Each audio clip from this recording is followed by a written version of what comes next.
You see it from 664. I mean, Suffolk, man, is evolving. It's the fastest growing metropolitan city, man, in the state of Virginia right now, man, with growth, and it's projected to be even higher, man, in 2021. So it's growing, and you got to capitalize with the athletes, man, and try to get them to perform to a high level. Okay. Now, from 2011, we mentioned before, to 2016, you were the head coach of the Churchland Football Truckers in Portsmouth, Virginia. Okay. Yes, sir. Cedar Lane. Okay. Cedar Lane. Number 686. Okay. But anyway, what's the difference, man? The transition from being a head coach to being assistant at Nazareth River. What you had to learn, what transitions you had to be in. Now you're looking from within instead of, looking from the outside looking in, so to speak, with the coach. That's a great question. Basically, man, what I did was just humble myself a little bit more. See, most people would love to, have been in my shoes early on. Just like, a lot of people, you definitely would like to be in each other's shoes, but when it comes to that, the situations and things, man, that come beyond your control that you can't maintain. So you have to be prepared for it, man. But man, I was already a servant. I was the head coach, man. I was a servant. I did my best with the great men that I had with me on the staff year in, year out, to try to serve them better, try to give them a voice, try to give them a platform to try to instill what they wanted to instill, let them coach, try not to be a micromanager. And it's some of the same things I see in the national, man. I mean, Coach Kanye does an outstanding job. This will be his third year as a head coach, his second in national, first at Green Run. His first he was at Green Run. He's flexible. He lets you talk things out. He gives you an opportunity, man, to instill and put in whatever you would like to do. As long as it's facts-based, as long as it has its reasoning, he doesn't have a problem. And for me, the second time around coaching was where people want to be what I did the first time around, So for me, it's just an eye-opening experience, man, to see, hey, I was doing some great things over there. We have a big staff.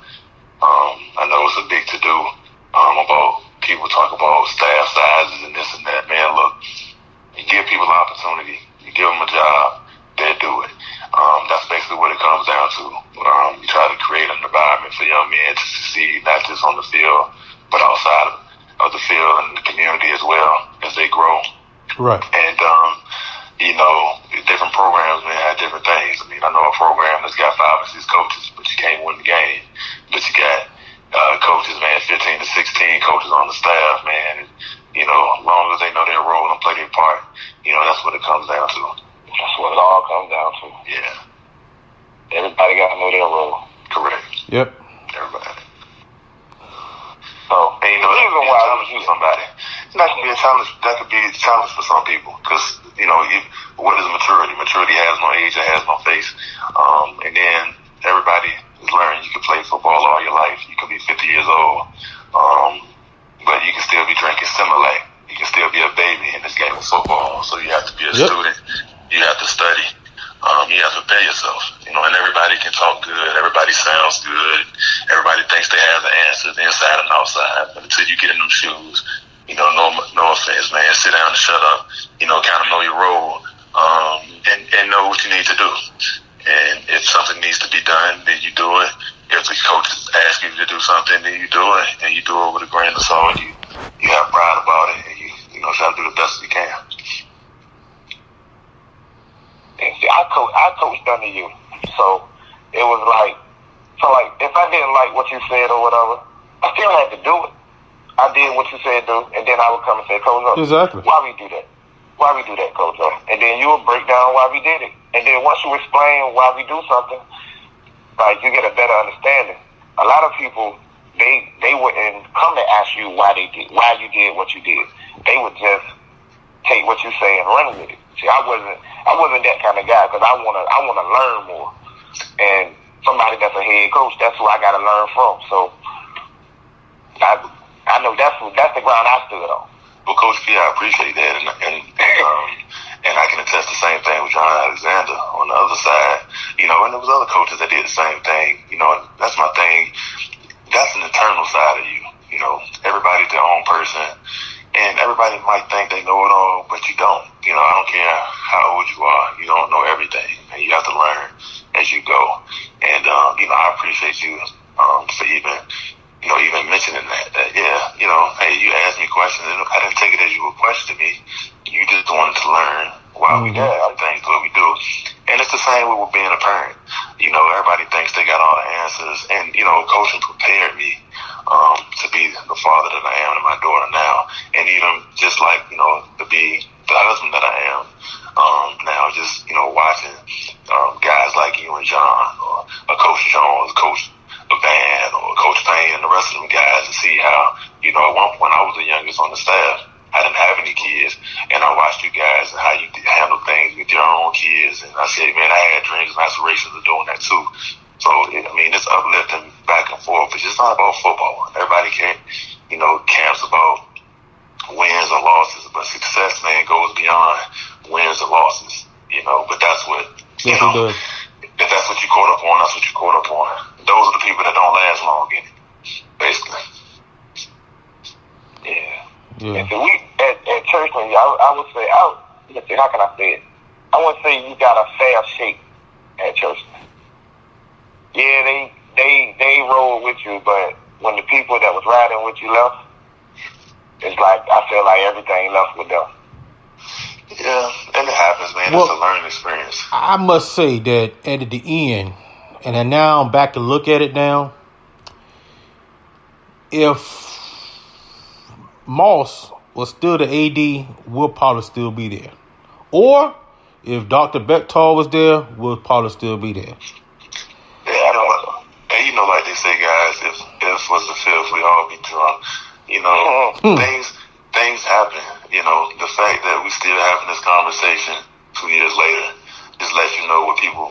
I'm gonna say it like this: what people think of you as a person, when they think of your program. And you know, it was some better moments, but you know, I'm glad to still be on the minds and hearts of different people, good or bad. Either way, that the fact that you even thinking of me, bringing me up, or bringing the situation up is flattering. And likewise, you know, I don't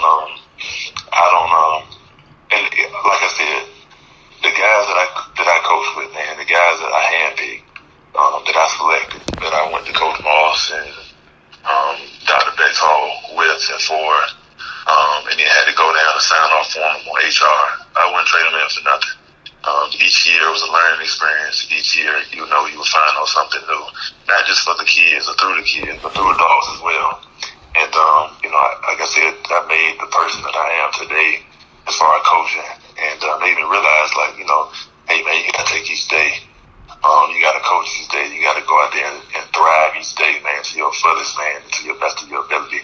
And like I said, that last year was just, you know, under new management, things like that. I'm not even getting the politics beside of it. I know wholesale changes needed to be made. I knew it had to be made. There were going to be wholesale changes had I been able to come back in 2017. I'm a continuity guy. I'm consistent. So I don't feel like you need to make wholesale changes during the middle of the season and take away from kids what they've been doing already. That's firmly, you know, what I believe, what I stand by. And, you know, I won't change it on the way from nobody. It was, speaking of that, I mean, I ain't gonna never forget one day at practice. You walked in and I walked down there with Adam Wynn, who was coaching the linemen and the D linemen. Yeah. I walked down there and I saw this white guy down there helping with the linemen. And it put flashbacks and said, wait a minute, is this Coach Taylor's dad down here? I said, who is this? Oh, he the assistant principal. I said, oh, okay. And shout out to him, who I still talk to today. Right. Who's a great man. Dr. Lindenberg, man, has been influential, even in a short period of time, knowing him for 2.5 years, man. But he did a lot of things with me, man, behind the scenes, man. And, you know, he really tried to help resolve a lot of issues, but to no avail. I mean, he wasn't the top guy. The top guy made the decision. Yeah. And, you know, it is what it is to this day. You know, hey, I'm a churchman guy. I believe orange and black. I challenge anybody to say that they believe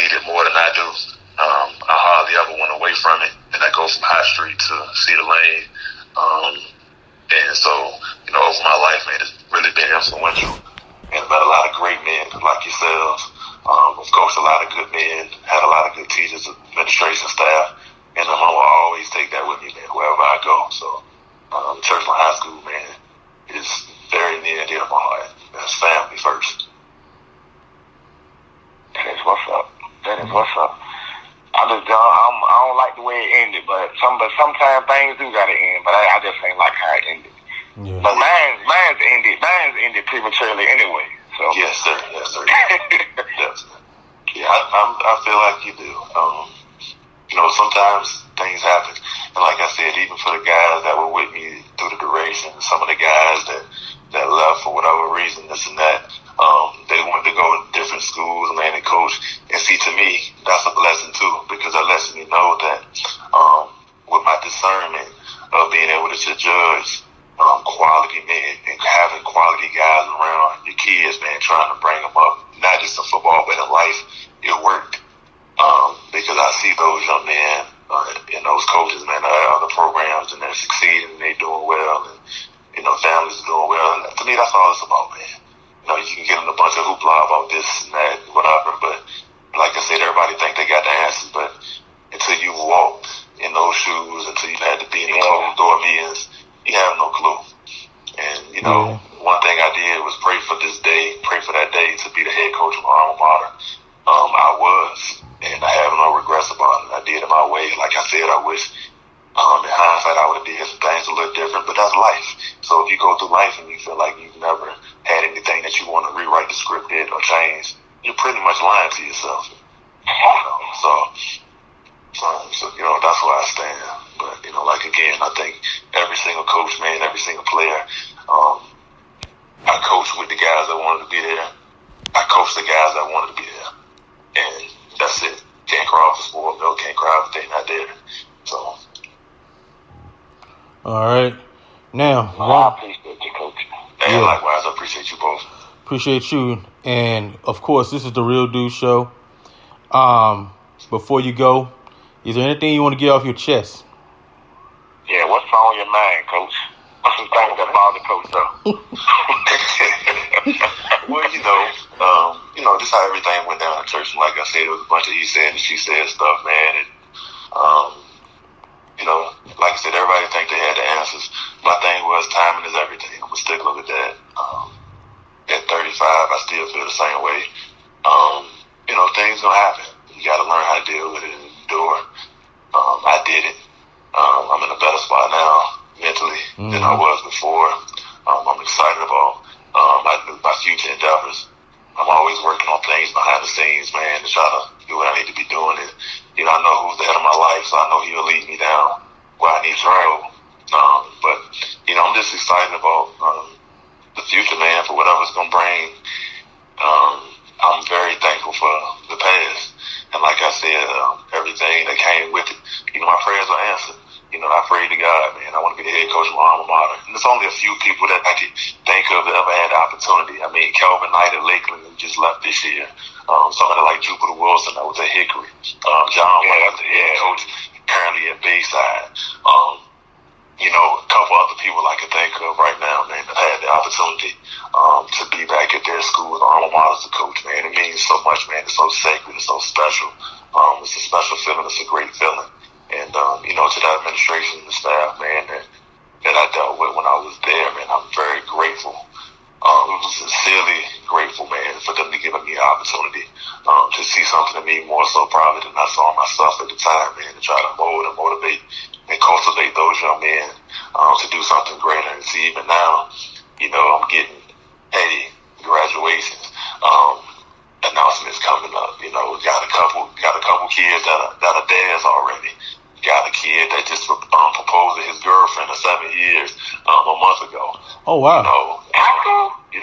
Yeah, that was in high school, coach. I mean, so those are the things that, man, I would treasure the most, man. And then seeing parents, man, that still give me hugs and handshakes of the kids. That stuff, man, is just awesome, man. It's an awesome feeling. And I tried to carry it the right way.